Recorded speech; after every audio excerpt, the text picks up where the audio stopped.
Hey guys, Rec Magazine Weekly here with Robbie Nishida at the 2013 SEMA show.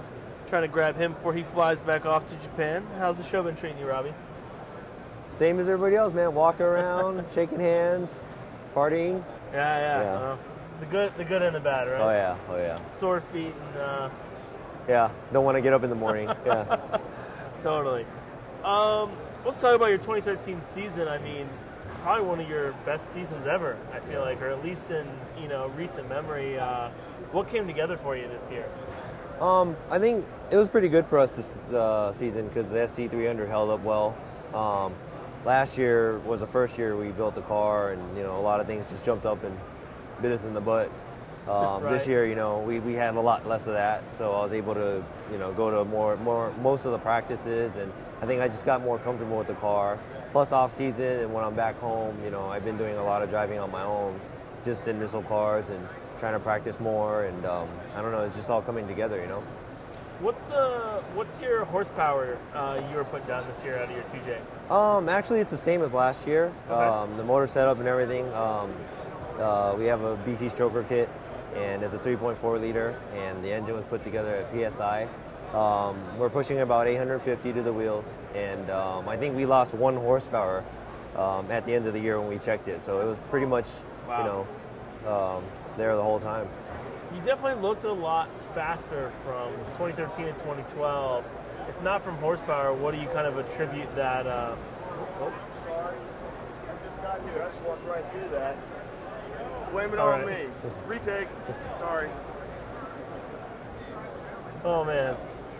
Hold on. We'll try that again.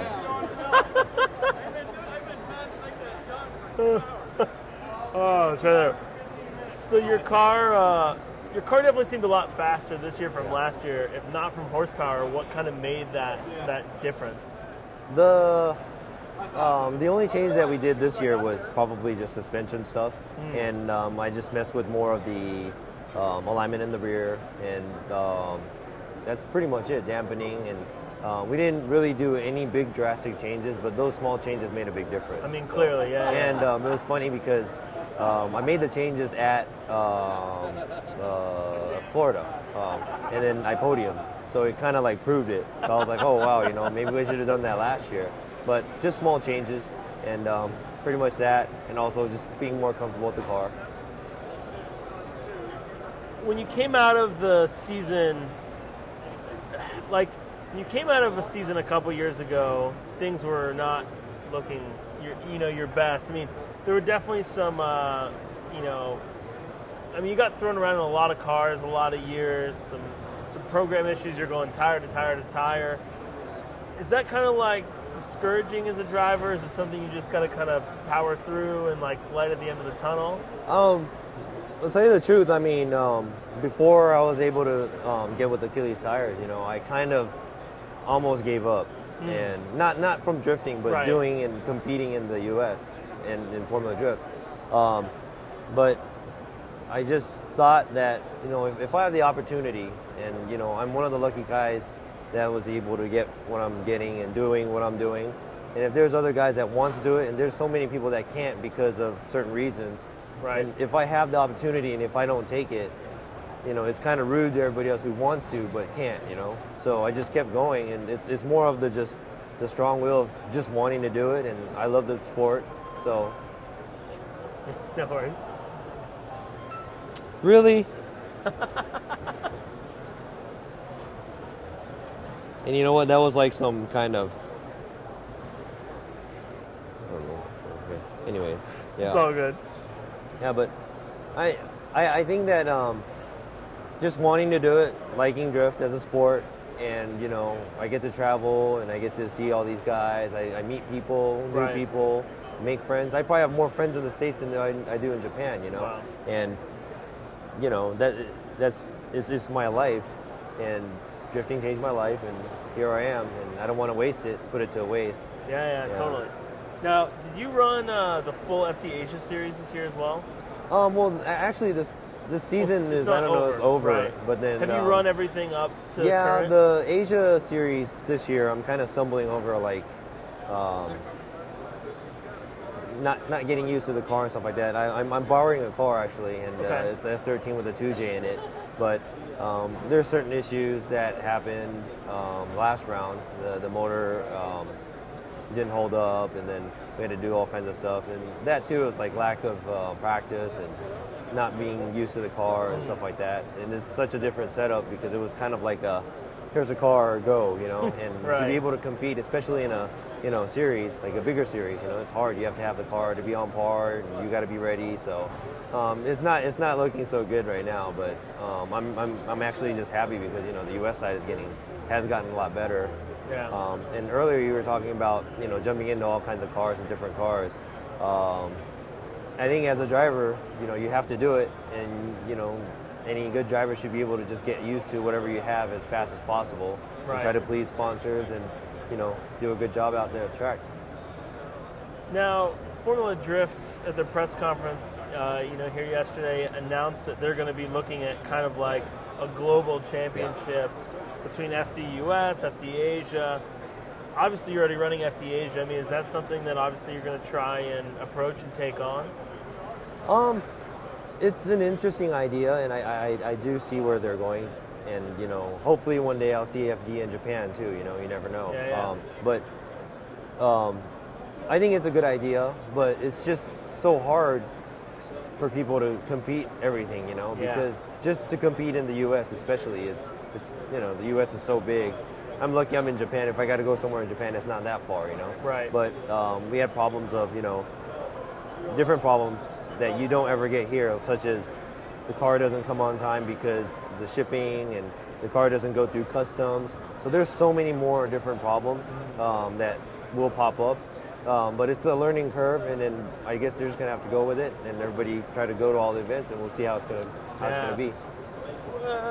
Since you've driven in both FD Asia, Formula D here in the U.S., how do you compare the two series? Are they kind of paralleled now, or the FD Asia guys a little behind? I mean, I think the driver level and stuff like that, it's probably pretty much the same. The good guys are good, obviously. That's here, Asia, Japan, anywhere. Right. But it's just more of like how many good guys are there. Like, let's say if there's 100 here, there may be 20 there. But there may be 1,000 guys doing it here, and there might be only 100 guys doing it there. Right. So maybe the percentage is about the same. Yeah. It's just that there's less people doing it. And the biggest difference I've seen is, you know, the car builds.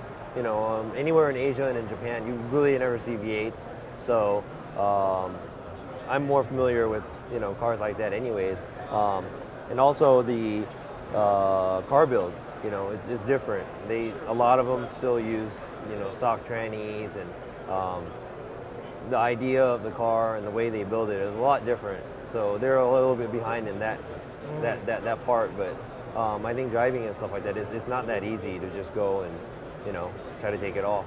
Yeah. Yeah, curious, like you living in Japan, obviously you're still tied to the Japanese drift scene.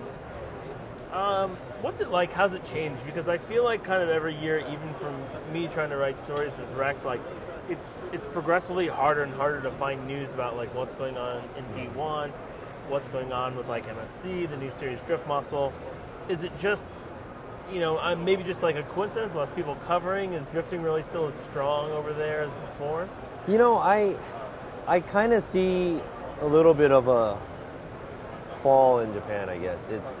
It's becoming more of, instead of going towards the motorsports, it's becoming more of like a car build, car show type of thing, you know? And it kind of splits into two. It's like, or three, let's say three categories in Japan. You got the guys that want the cars to look cool and don't care about how it handles and just to drift, but it's actually a drift car, but actually more of like a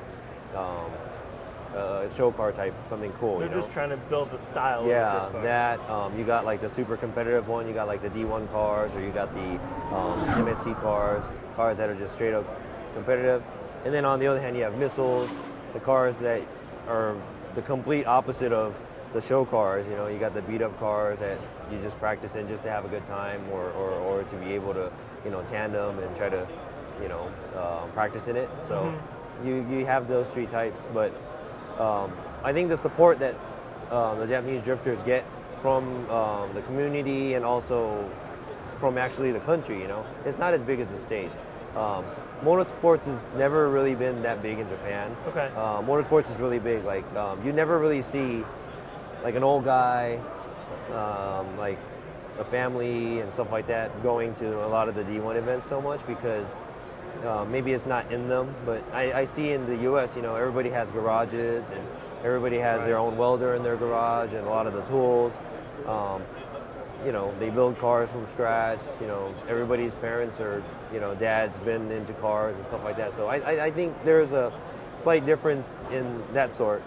So, you know, like space in Japan, we don't have garages. You know, and almost like too, like I guess as drifting becomes mainstream, in America, people can connect with the car culture and stuff a little bit more, where it's a little more foreign in Japan. Yeah. But I you know, like I kind of see drifting.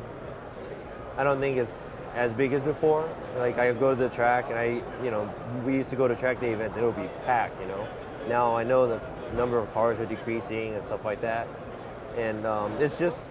I think it's just like not a global, but it's a problem in Japan too that a lot of people aren't getting licenses because they can just hop on a train, and if they live downtown Tokyo, they don't need a car. It costs too much money, you know, this and that. And I think it's just in general, the car population is kind of going down in Japan.